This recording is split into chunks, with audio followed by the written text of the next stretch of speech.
bites as hard as he can. Okay. And of course, when he puts his fangs into you, you certainly feel it. I think it prickles. Watch Johnnies Bite. Bismillahirrahmanirrahim.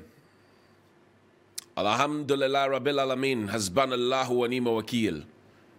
The Lord is my light and my salvation. Whom shall I fear? And yea, though I walk through the valley of the shadow of death, I will fear no evil, for thou art with me. Thy rod and thy staff, they comfort me. Thou prepares a table before me in the presence of my enemies. You anoint my head with oil, my cup runneth over, and surely goodness and mercy shall follow me all the days of my life, and I will dwell in the house of the Lord forever and ever. Amen. Assalamu alaikum. It's Monday. Welcome to Johnny's Bite. Belated Happy Father's Day to all fathers. And we will not do any responsible father or this father. When it gets to Mother's Day, we wish everybody. When it gets to Father's Day, that's when people identify that some were responsible and some were not responsible. So happy Father's Day to all fathers and potential fathers, like we do for our mothers. May God continue to give us strength and the resources and the wisdom to be able to manage our homes and bring up the next generation of leaders. Well, they say the vote buying is still happening in Asin North. People are still sharing stuff. My understanding is that there's heavy police presence. Some more will be sent there. It's a good thing if we have the police there, so that any hoodlum who comes to misbehave will be dealt with. And we expect that people who come there to misbehave will be dealt with according to the law. But over the weekend, a lawyer friend of mine had a conversation with me. And I thought that we had to bring back some of the things that have been said about the fight against Glamasey. Because, you know, last week, the back and forth with Mr. Charles Bissio, SP, and all of that, back and forth, back and forth. Play for me what the president said about his presidency in Glamasey. I took the decision that that would be a betrayal of the trust that the Ghanaian people put in me on the 7th of January this year. And as a result, we established this committee within the government to design a policy for us, not just to stop it, to reclaim the land, to let our rivers work again, but also to see how we can figure a way for all these able-bodied young men who are involved in this activity to find an alternative livelihood. So it's a package. It's a package that we have designed to try and bring this menace to a conclusion. I've said it in the cabinet, and perhaps it's the first time I'll be saying it in public. I am prepared to put my presidency on the line on this matter.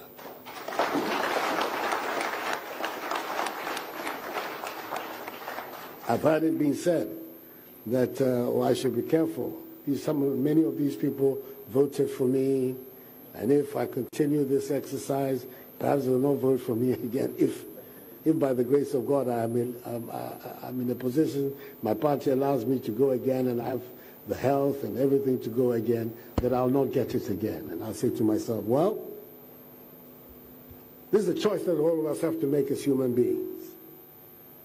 You do what you think is right, or do you do what you think will allow you to get along?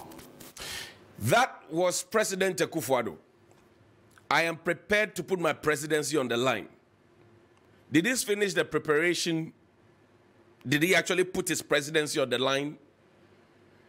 Did he do what is right?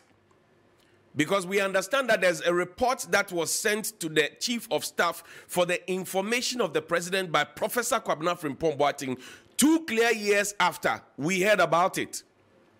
It had been on the table and gathered dust. Now, portions of the report, because I realized that we haven't read the report really. So I want to help us to read the report. Mining by party officials and government appointees, page 12 of the Kwabena Frimpong-Boateng report. Throughout our struggle with illegalities in the small-scale mining sector, what baffled me was the total disregard of the president's commitment to protect the environment. You just heard the president says the package. The people around him, they said, oh, what package? I can state without any equivocation that many party officials from national to the unit committee level had their friends, personal assistants, agents, relatives, financiers, or relatives engaged in illegal mining.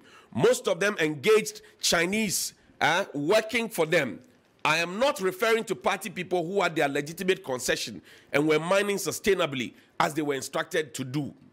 These are the appointees in the Jubilee House. Listen, there are appointees in the Jubilee House that are doing or supporting illegal mining or interfering with the fight against the menace. Examples are: 1, Lord Comey is the Director of Operations at the Presidency.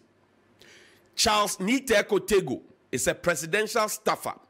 And Frank Asiedu Bequin Protozwa works in the Office of the Chief of Staff. Now, question is, the president has asked for, what do you call it? Pause is there. The president has asked for an investigation to be conducted by the CID. And what in any reasonable way is supposed to be done is that these persons who have been mentioned, for example, a Lord Comey, Director of Operations at the Presidency, a Charles Niteko Tego, a presidential staffer, a Frank Asiedu Bequin Protozwa, who works at the Office of the Chief of Staff, would have been asked to step aside for the investigations to continue. But it's a package.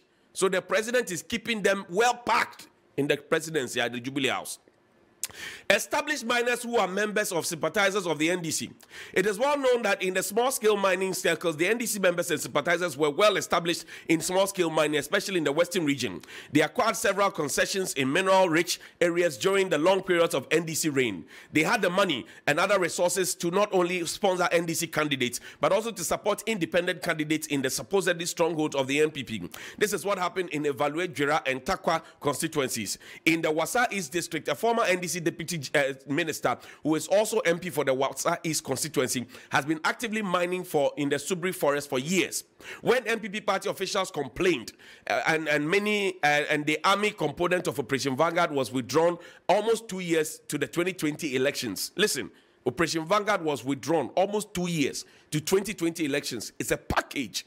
The NDC was giving an advantage in terms of access to the resources from mining. This is because there are far more NDC people engaged in illegal mining than MPP members in the region. Question: are they also being investigated? Have they been invited by Mr. Kisi Jabin and all who are interested in it? Now, play for me the video of Lawyer Kwame Jantwa, because Mr. Bisu had come in there. Play his video for me. CDE, we don't think it's right. We are doing it in such a way that others too aren't part of it. Let's see how best we bring others on board. So everybody's part of that discussion. The moment you try and impose, you definitely get people opposing it. Definitely get people opposing it. And that is one thing we don't do well in this country. This, what do you call it? Charles Bisu case that Justice Abodape has given him a leave of absence from the OSP. We are talking about it as if Charles Bisu didn't want to go and see the OSP.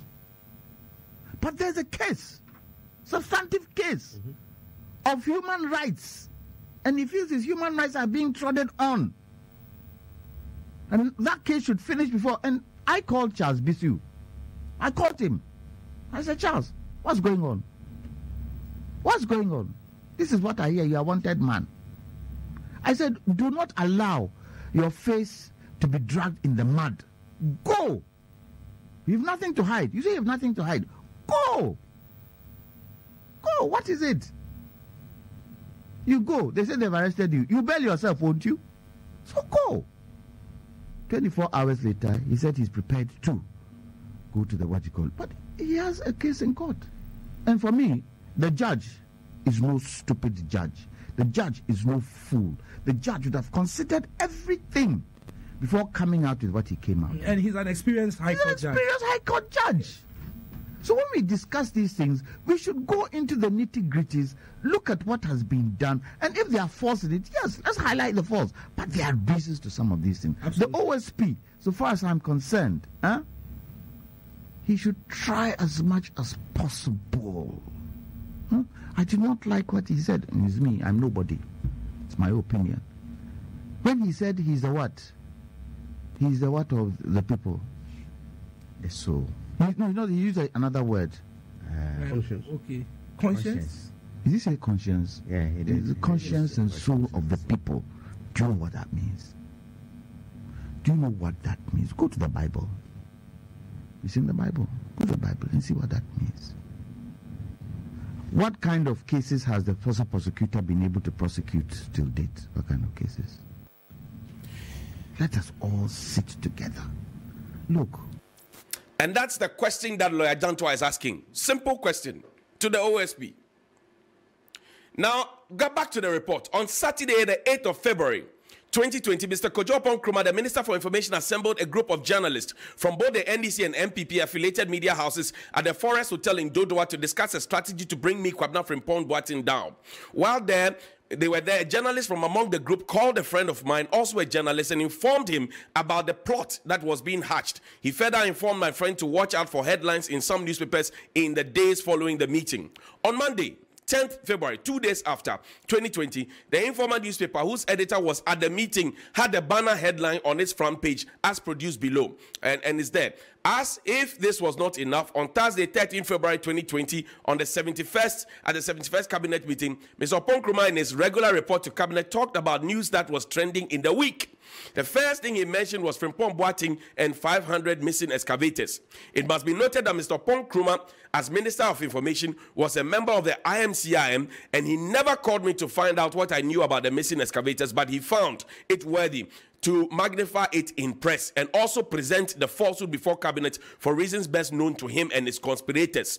If Kojo Nkrumah and the likes of him have presidential ambitions, they should pursue it on merit and not attempt to destroy a hard-working patriot whose only ambition is to work a Ghana beyond, is achieve a Ghana beyond it. Question I have is this: does the OSP find this corrupt enough? If the OSP doesn't find this corrupt enough, is it corruption related?